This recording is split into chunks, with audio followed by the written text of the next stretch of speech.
Tak ada yang lebih buruk dan jahat daripada syaitan. Syaitan pernah berdoa, Allah ijabah doa ni. Apalagi kita. Syaitan yang sudah namanya seburuk makhluk, yang sudah terancam di masuk neraka, yang sudah berupaya untuk mengajak manusia masuk neraka, pernah berdoa. Tahu enggak doanya apa? Ketika dia menolak perintah Allah bersujud kepada Nabi Adam, Allah usir dia dari rahmatnya, dan Allah subhanahu wa ta'ala ancam dia masuk neraka. Apa permintaannya?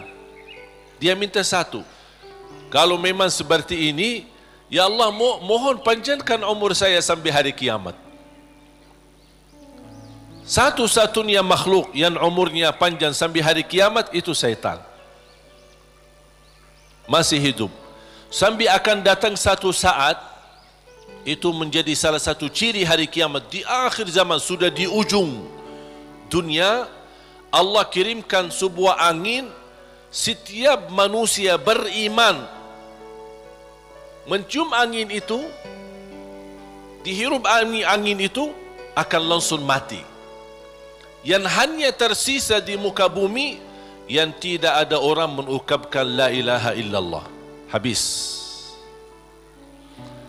Dan mereka sendiri yang nanti yang menjadi seburuk-buruk manusia di muka bumi, yang tidak ada sedikit pun beriman kepada Allah Subhanahu wa taala.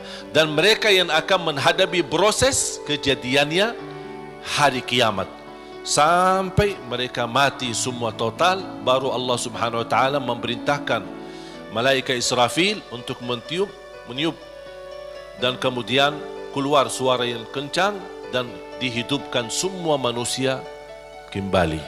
Yang baik, yang buruk, yang salih, yang talih, yang beriman, yang tidak beriman, semua akan dihidupkan kembali sama-sama. Jadi syaitan diijabah doanya. Kira-kira mana yang lebih fantas diijabah doa, syaitan atau kita? Kita sujud karena Allah, ibadah karena Allah. Cukup di hati memiliki iman kepada Allah, itu sudah cukup menjadi bukti diijabah doa kita. Apalagi kalau disertai dengan berbuat kebaikan yang lain. Jangan ada yang membuat kita putus asa. Salat kita jarang, atau banyak lambat salat, atau ketiduran salat. Yang namanya manusia, bertaubatlah. Taubat.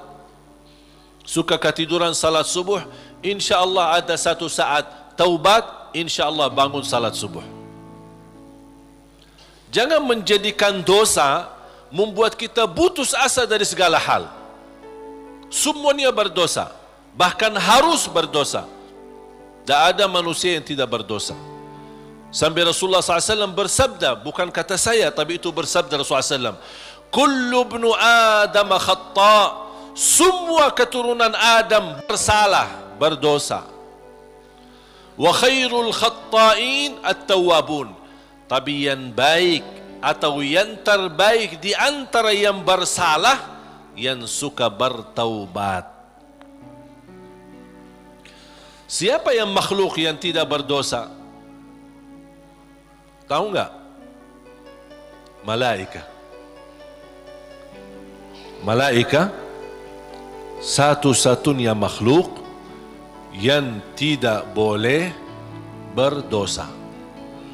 Tidak boleh berdosa, tidak boleh lupa, tidak boleh lelah, tidak boleh capek, dan ibadah seterus-terusnya sampai mati.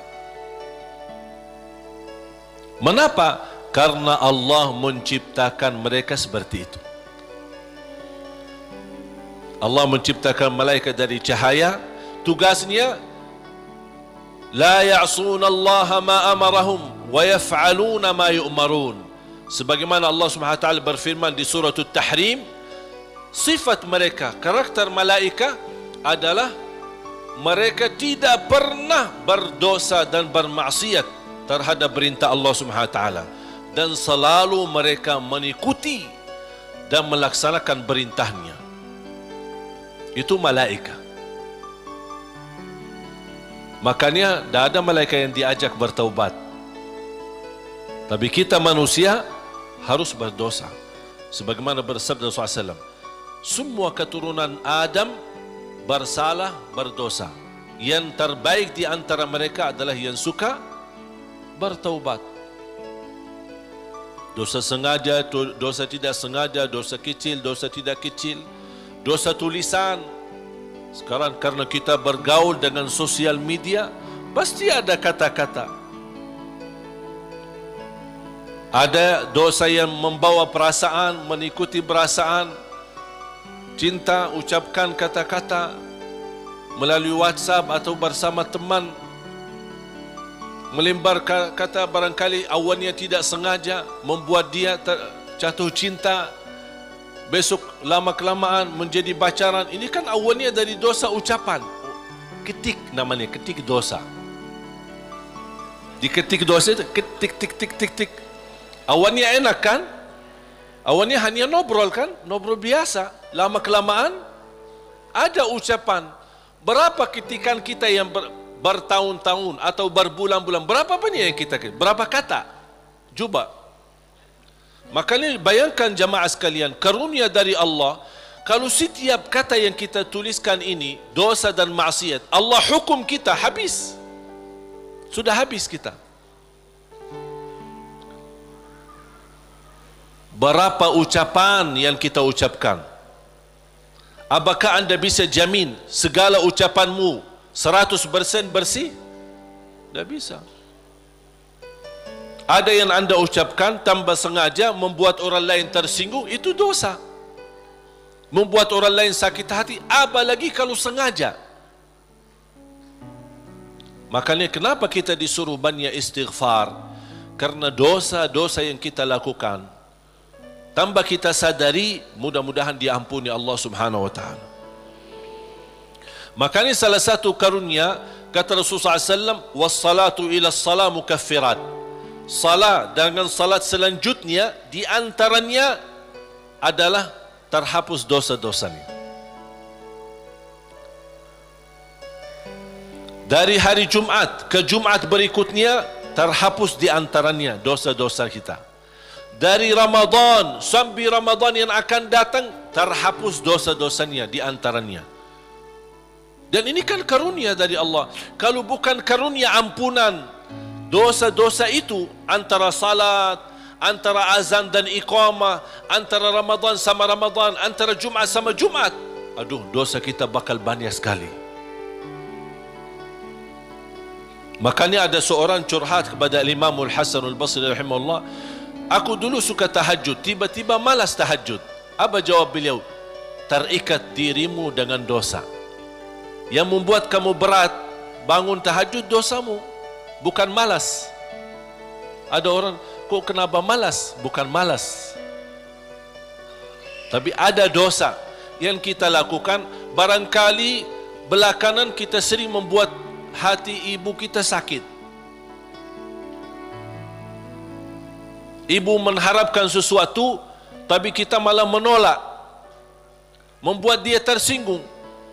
Di saat kita duduk bersama ibu, kita tidak merasa hatinya tersinggung. Kita pergi tidur malam hari, kok dah bangun tahajud. Oh, ternyata dosa kesinggungan hati ibu membuat kita terikat, tidak bisa bangun tahajud. Apalagi dosa yang sengaja kita lakukan. Jadi ketika kita merasa kekurangan ibadah, segera bertaubat dan istighfar. Karena kekurangan ibadah bukan karena malasmu, bukan karena merasa diri sudah bosan beribadah, tidak.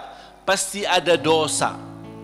Harus bertanya diri, dosa apa yang saya lakukan sampai saya begitu malas ibadah? Dosa apa yang saya lakukan sampai sudah berubah sifat saya? Dulu saya suka salat di masjid, kok kenapa sekarang tidak suka ke masjid? Ada apa?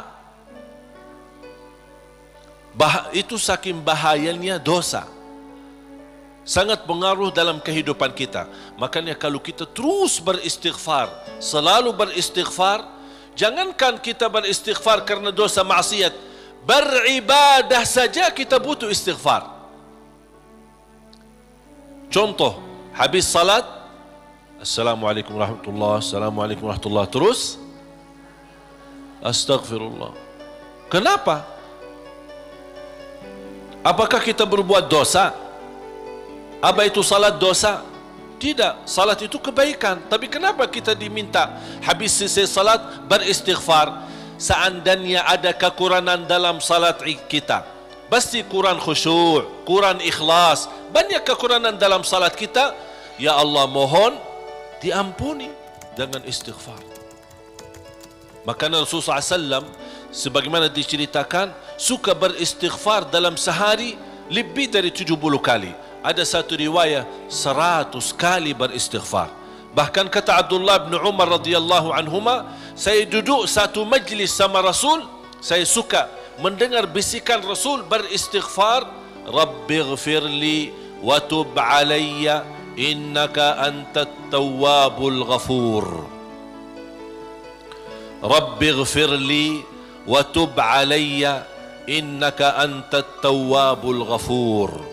Ada satu riwayat, Rabbighfirli wa tub alayya innaka antat tawwabur rahim. Dalam satu duduk, sekali duduk 100 kali, kata Abdullah bin Umar, saya mendengar bisikan Rasulullah SAW beristighfar seperti itu. Rabbighfirli